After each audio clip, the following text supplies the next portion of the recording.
নমস্কার বন্ধুরা, আজকে তোমাদের সামনে চলে আসলাম একটা নতুন ব্লগ নিয়ে। দেখো আমি কি আজকে করতে যাচ্ছি। বন্ধুরা দেখো, এখন আমের সিজন নয়, কিন্তু তাও আমাদের বাড়িতে আজকে আম। জামাই হাটে গেছে, আম পাইছে, আমের আচার খাবে, আমের টক খাবে, ওই আচারের মতনই আমের টক বানাবো। ওই টক আচারের মতনই টক একবারে ঝোলঝোলা টক নয়। জামাই মিষ্টি কম খায়, ওই জন্য ওর জন্য মিষ্টি কম দিয়ে বানাবো। আর আমরা মিষ্টি ছাড়া খেতে পারি না, টক খাওয়া যায় না, ওই জন্য আমরা আমাদের জন্যে মিষ্টি দিয়ে বানাবো। যে দেখো তোমরা কেমন করে আমের টক বানাচ্ছি। আমি যেই রকম করে আমের টক বানাবো সেই রকম করে তোমরা আমের টক বানায় খাই দেখবা, আর আমাকে কমেন্ট করে জানাবা যে এইরকম আমের টক হচ্ছে কি না, আমার মতো স্বাদ হবে কি না এইরকম করে টক বানালে। টক ওই আচারের মতনই। এই আমের টক রাখলে 1 মাস 2 মাস 6 মাসও থাকে যাবে, নষ্ট হবে না। আর এই দেখো, এটা মান, তোমরা দেখতেই পাচ্ছ মান। এটা আমরা এখন মানের কি বানাই দেখো, মানের একটা নতুন রেসিপি বানাবো। তাহলে এবার দেখো তোমরা, আমি আগে আমটা কাটে নিই, কেমন করে কাটেছি। একজন কমেন্ট করে বলেছে যে তোদের গাছের নাকি আম হয়েছে দারুণ টক। তো অসময়ে আম হলে টক হবেই, মিষ্টি হবে না, এগুলাও টক হবে বোঝা যাচ্ছে। আমরা আবার ঠাকুরে ভোগ দিই, তো ওই জন্য আমরা চাখি না, আগে রান্না করব, ভোগ দিব, তারপরে চাখবো।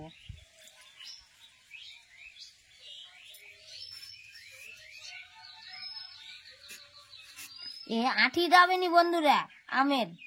কেমন আম এটা? আমি মনে করছি আঠি যাবে, যে আঠি যাবেনি। বন্ধুরা দেখো, এখন আমার আম কাটা হয়ে গেল। এই দেখো আম, এখন মান কাটবো। মানটা কি করি দেখো তোমরা। বাবরে শক্ত মানটা, কিন্তু কিনে নিয়ে আসছে, আমাদের বাড়ির মান নয়।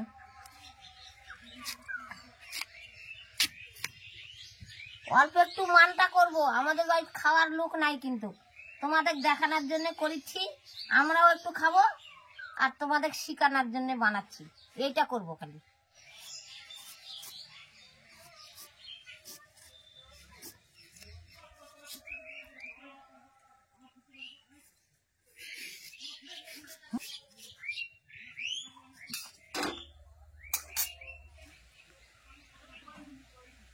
এই দেখো, আমি টকে একটা ঝাল দিলাম, শুকনা লঙ্কা।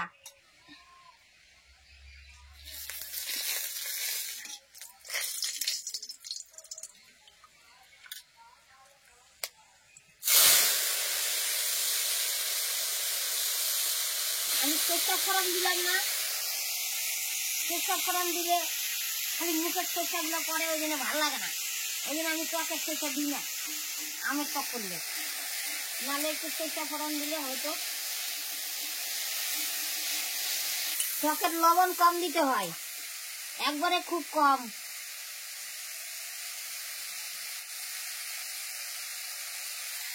এমনি সিদ্ধ হয়ে যাবে, আমি জল দিব না। জল দিলে একবারে খুব ভেজা হয়ে যাবে, বড় থাকবে না, এই কষগুলো এইরকম থাকবে না। তেল দিয়েই কষানি করি।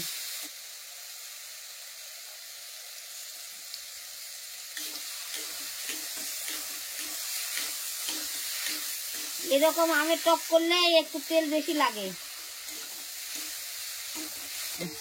আমের টকটা যত তেল দিয়ে ভালো করে ভাজবো তত বেশি দিন থাকবে।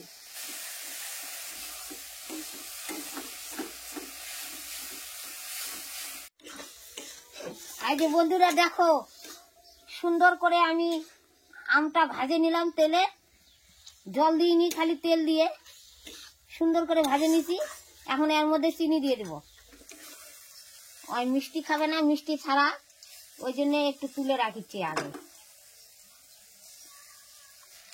এই দেখো মিষ্টি কে কেমন পরিমাণে খাবে তাই সেরকম পরিমাণে দিবে, আমি অল্প করে দিব।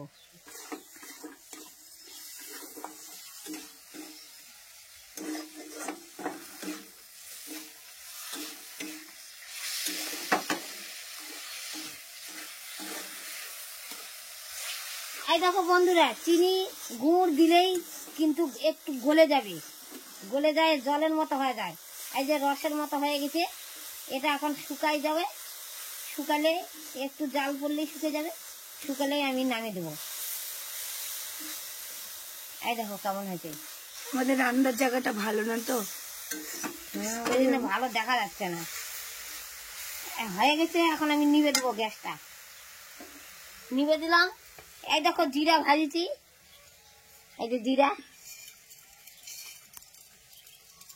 এই জিরা এখন হামদিস্তা গুঁড়া করব। বন্ধুরা দেখো আমার কিন্তু এতগুলা জিরা লাগবে না এই টকে, এইটুক জিরা হলেই হবে। আমি কেন একটু বেশি করে দিছি, ওই যে আলপনা ভোর খায় অনেক সময় ঢুকঢুকি বাটে, ওই জন্য একটু বেশি করে আমি জিরা দিছি, যে জিরার গুঁড়া একটু রেখে দিব, একটু খাবে ভোর দিয়ে বাটে।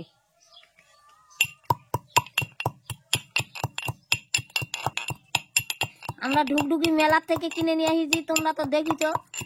ওই ঢুকঢুকি এখন কাজের লাগে যাচ্ছে, নাহলে আমাকে এটা শিলপাটাত বাটা লাগতো। এখন আমি জিরার গুঁড়া দিব, দেখো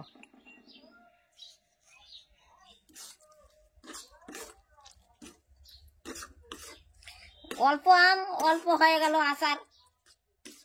এরকম করে তোমরা আচার বানায়ো বন্ধুরা, এই তেলটা থাকলেই বরঞ্চ ভালো হবে। আচারটা থাকবে বেশি দিন রাখার জন্য আমি এই বুদ্ধি করলাম, নাহলে বাড়ির খাওয়া হলে আজকে আমাদের এই আচারটা শেষ হয়ে যাবে খায়ে। কিন্তু আমি তেলটা বেশি দিলাম কেন, তোমাদের দেখানোর জন্য না। আর একটু এখানে এই আচারটার মধ্যে যদি একটু জল দিই তাহলে তেলটা হারে যাবে। আর তোমরা এইরকম করে রাখে দিও, এই তেলটার মধ্যে রাখে দিও আচারটা, তাহলে অনেক দিন থাকতে।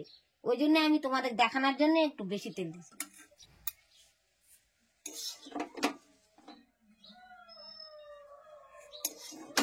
ভাত খেতে না মনালে, মুখের রুচি না থাকলে এরকম করে আচার বানায় খাবেন বন্ধুরা, মুখের স্বাদ হবে, ভালো লাগবে খেতে। বন্ধুরা দেখো এইবার আমি মানটা কাটে রাখিছিলাম, তোমরা তো দেখলা তখন। এই দেখো মান কাঁচাই, কিন্তু এই মান কিন্তু সিদ্ধও করা হয়নি, ভাজাও হয়নি, জলের দেওয়া হয়নি, কাটে এইরকম করেই রাখে দিয়েছিলাম। এখন এই মানটা ধুবো।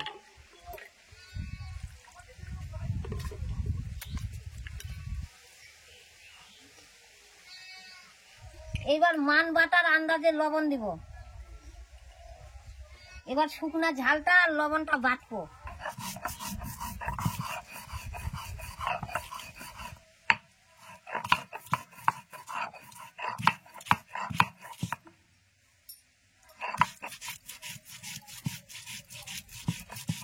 বন্ধুরা আমার তো সর্ষে দেওয়ার কথা মনে ছিল না, তাই তো মনে করছি কি দিব।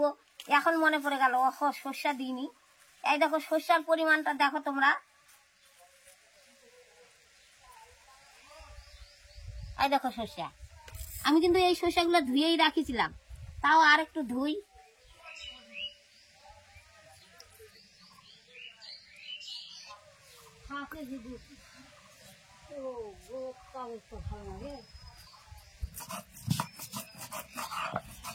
এই দেখো শুকনা লঙ্কা, তোমরা তো দেখলাই শুকনা লঙ্কা ভাজলাম, আর এই যে সর্ষা লবণ এখানে বাটলাম। সর্ষাটা কিন্তু আমি ভাজিনি বন্ধুরা, সর্ষাটা কাঁচাই বাটলাম। তোমরা কিন্তু কাঁচাই বাটো।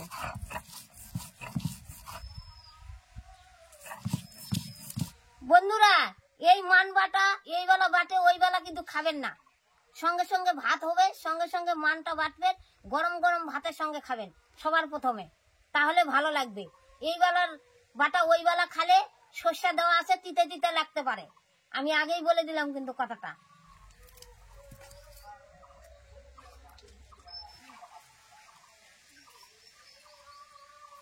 ভয় করো না জান যে মুখ ধরবে না গলা ধরবে, কাঁচা মান তো বাটলো। তোমরা বাড়িতে এরকম করে কাঁচা মান বাটে খায়ও, যদি গলা ধরে তারপর আমাকে বলো। এই যে মানটা বাটলাম, এখন বাটার মধ্যে একটু তেল দিব। আর এই বাটা মানটা তোমরা কেমন করে খাবা, গরম ভাতে প্রথমে আগে মান বাটাটা দিয়ে ভাত খাবা, তারপর তোমরা অন্য তরকারি দিয়ে ভাত খাই। তারপর যদি মান বাটা ভালো না লাগে তারপর আমার মেসেজ করে জানায়। মুখ ধরবে না, ধরলে তাহলে আমার হাত ধরতো এতক্ষণ, কই হাত ধরছি। আমি গ্যারেন্টি দিলাম মুখ ধরবে না। আগে তোমরা গরম ভাতে প্রথমে আগে এই মান বাটা দিয়ে ভাত খাবা, তারপর তরি তরকারি দিয়ে ভাত খাবা, আর তারপর যদি মুখ ধরে তারপর আমাকে বললো। এগুলা মান বাটা খালে অনেক অসুখ বিসুখ রুগী যদি বিছানাত পড়ে থাকে, মুখের স্বাদ না থাকে, খাতে না পারে, তাহলে এইরকম মান বাটা খালে কিন্তু মুখের স্বাদ হবে। ওই যে বাংলাদেশের দিদা আছে, দিদাও বলিছে হ্যাঁ খাওয়া যায় এগুলা মান বাটা। আমরা খাই গেলে খাওয়া যায় না দিদা কাঁচা মান বাটা? হয় এই দেখো বাটলাম। খাই ভালো। তোমরা তো বন্ধুরা মানের অনেক রেসিপি খাইছো, সবাই দেখায় মোবাইলে তো অনেক, আমিও দেখেছি, কিন্তু এই মান বাটাটা একবার খায় দেখো তো এইরকম রেসিপি বানায়।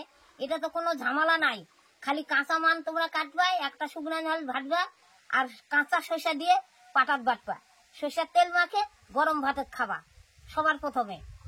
কেমন লাগে আমাকে বলো কিন্তু। তাহলে আজকে এই পর্যন্তই, সবাই ভালো থাকো, নমস্কার।